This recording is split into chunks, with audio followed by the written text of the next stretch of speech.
All right, welcome back. Former President Trump meeting with Joe Biden in the Oval Office today. A lot of it centered around foreign policy. We understand they talked a lot about the Middle East, also about Ukraine. And Joe Biden's foreign policy regime may go down as one of the worst and most disloyal in history. We have yet another pro-Iran scandal to report tonight. A CIA official charged and arrested in Cambodia Monday for leaking highly classified intelligence to Iran about Israel's military operations. We keep seeing this again and again, whether it's from the Biden State Department or in this case coming out of the CIA. The Iranian terror regime has gotten very wealthy thanks to Joe Biden. During the campaign, they worked to have Trump assassinated, as you know, fearing his return to Washington. They failed in this. So what does Iran do now? And what does the next 4 years look like? Reza Pahlavi is the exiled crown prince of Iran, and he joins us tonight. And, sir, it's good to have you back on the show. We have Trump returning at a very interesting time. The former president returns to Washington. I wonder how you think he is going to handle Iran over the next 4 years.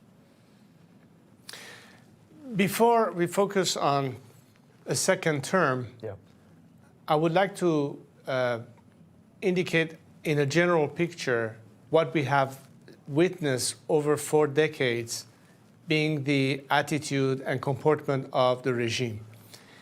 And one of the aspects that I think everybody should realize is that every time the regime was under pressure or dealt with from a position of strength, it backed away and adjusted tactically to that reality. Mm-hmm. Every time, on the other hand, there was some laxing or if you will, less pressure or even appeasement, it got emboldened and strengthened. Yes. By that, I would like to contrast the first term that President Trump had, and in fact, he was the most strong in terms of foreign policy as it came to implementing maximum pressure on the regime. I think a continuation of that maximum pressure is certainly what is called for. Yeah. But I would add another component to it, which is parallel to maximum pressure. There ought to be also a policy of maximum support for the people. Because ultimately, if change is to happen, it will have to be at the hand of the Iranian people. But they are facing an extremely brutal regime, and they cannot do it completely defenseless and with not any help. And I hope that's something he will build into his foreign policy. Well, that's what I want to ask, because this is the regime that's supporting, you know, the bulk of the terror in the Middle East. This is the country that is making that entire region such a liability for the West, for the United States. I mean, Iran is the cancer. That regime is the cancer. It comes out of that country. My question to you is, if they go maximum pressure, they're gonna strangle them, you know, financially, which is the right thing to do. If it gets to the point where maybe a revolution is in the works inside of Iran in a couple years, is there a way for the United States and Israel to support that? Well, of course, because look, when we saw ultimate changes occur in countries that were faced with extremely repressive or totalitarian regimes, it was as a result of the citizens of those countries getting emboldened and heartened and strengthened in terms of, you know, empowering them to combat the governments that they were facing.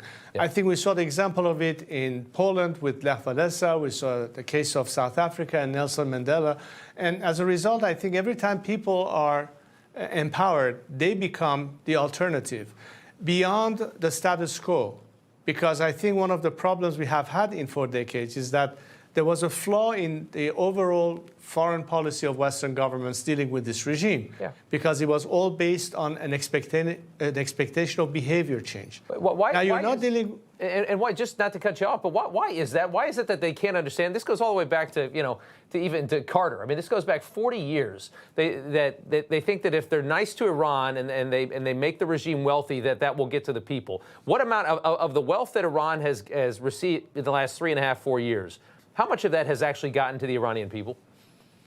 None of it. In fact, that's the very argument that when you embolden the regime, when you, through appeasement, gave them access to billions of dollars that they shouldn't have had in the first place, they're not going to spend it on the starving people on the streets of Iran.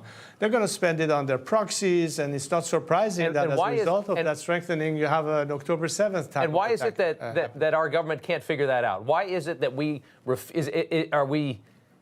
I can't imagine that our State Department is that stupid. Look, I think so long as the mindset has been, can we find a way to cut a deal with the regime, we're stuck in the woods.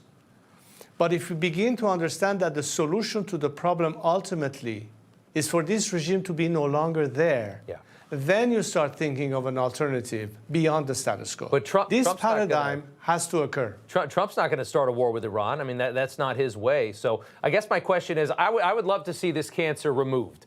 You know, I don't want to think that for the next 50 years we're going to be dealing with an Iranian regime that's trying to kill Israel, that's chanting death to America. How does that happen when you have an American president like Trump that doesn't want a new war? Well, nobody wants war. Iranians don't want war. Even Prime Minister Netanyahu, in his last speech to the Iranian people a couple of days ago, said, we don't want war either. But the solution is to be on the side of the people because they are, in fact, the element of change. I think in the overall mindset in America, perhaps a lot of people are weary of America's involvement in the region and they want out. Certainly, President Trump seems to have indicated that. But by removing yourselves totally from the picture, you're creating a vacuum that will be filled by China or Russia or whatever proxies that the regime is benefiting from to maintain itself in existence. I'm not suggesting that the solution is direct conflict with Iran. The solution is to make sure that the Iranian people have a better equal playing field so they from internally bring pressure that will force the regime to collapse. Because a different Iran will be an Iran that is seeking peace and collaboration with its neighbors as opposed to calling for the destruction of a country or its citizens. And that should be the foundation of the approach to the Iranian solution, which will ultimately make America breathe easier, not by deploying its fleets to maintain stability, but depending on a nation that is freed from a regime that, unlike them, celebrates martyrdom and death, whereas we want to celebrate life and peace with our neighbors in the region. Not an external regime change. It has to be organic. It has to be from within, and then supported and nurtured by the West, by Israel and the United States. Reza Pahlavi, sir, thank you so much for coming on tonight. It's good to see you. Thank you so much. You know, everybody's reporting the same stories, the same spin. You turn the channel, it's always the same. But not us. We're different. We report the real news. No spin, just the facts. Turn to us, and you won't turn back. Tune in to Rob Schmitt tonight on Newsmax.